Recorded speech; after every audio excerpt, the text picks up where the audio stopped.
came into the realization, I don't know, sometime today, that I would be like much happier as a fan, like not someone that reports on it, analyzes it, is here talking with friends about it, but just as someone consuming this television product. Like if I didn't do this with you and everyone else here, I would prefer AEW have 12 pay-per-views a year and no television. And I think I'd be much happier as a fan because they can absolutely destroy and crush every pay-per-view they've ever put on, right? I think we had a discussion of like, have they ever even had a bad pay-per-view or an okay pay-per-view, right? And, as you get more and more of them, you're more likely to not have a good one. But like, they do that so well. And then I think the television takes away so much of that. And I know I asked you a question on Tuesday about like, if you had to run it AEW title-wise or UFC title-wise, but like almost the UFC television structure of like your big numbered events. And then like every Saturday on ESPN Plus or something, you have like, Kyle Fletcher wrestling Roderick Strong. And it's like, oh, cool. That was a good match. I'm glad I watched that.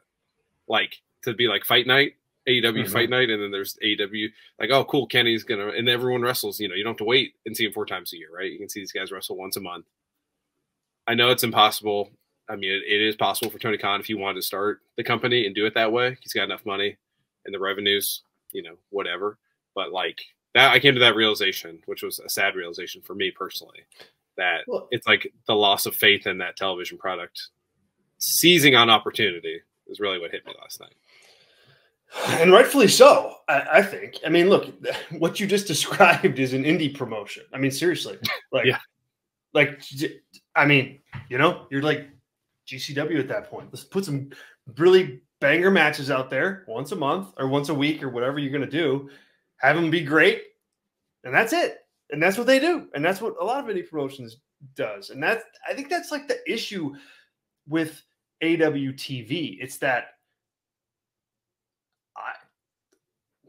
even if you are defending this product right now, that it's not a great television product. It has good matches on it and has good wrestlers on it. That's indisputable. You saw that at the Dynasty pay-per-view. Like, you put them on there and let them do their thing and go.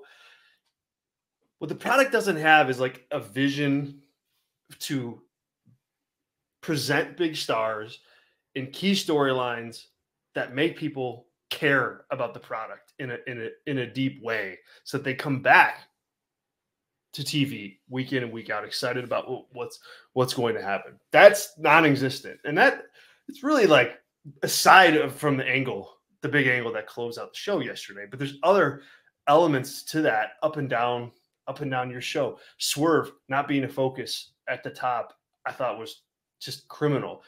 It had to be him or Will Ospreay, man. I mean, that's the 2 biggest talking points that you had coming out of that show. And it's like a goofy little, the Young Bucks showed up. It's like, come on. Like, yeah. That's smart. Not even that. It's Chuck Taylor's decision was the first angle. Well, yeah. And then you go a step further and it's like some weird Chuck Taylor thing. So they set up a Rampage, like parking lot brawl that nobody really cares about.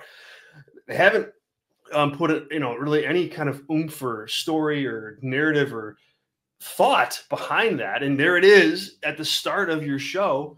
And then Swerve does come out and has a good match, and that's it. And it's like, that's not bad per se, but it's not effective, and it's not a way to make Swerve into a big star. Yeah, I mean, it is bad. I will push back on that. Like, imagine the Royal Rumble, and Cody just won the Royal Rumble, and he opened Raw 2 days later with Giovanni Vinci and Ludwig Kaiser breaking out. That's what they did. That's a better angle. They're a more protected team than the Best Friends are. About the same.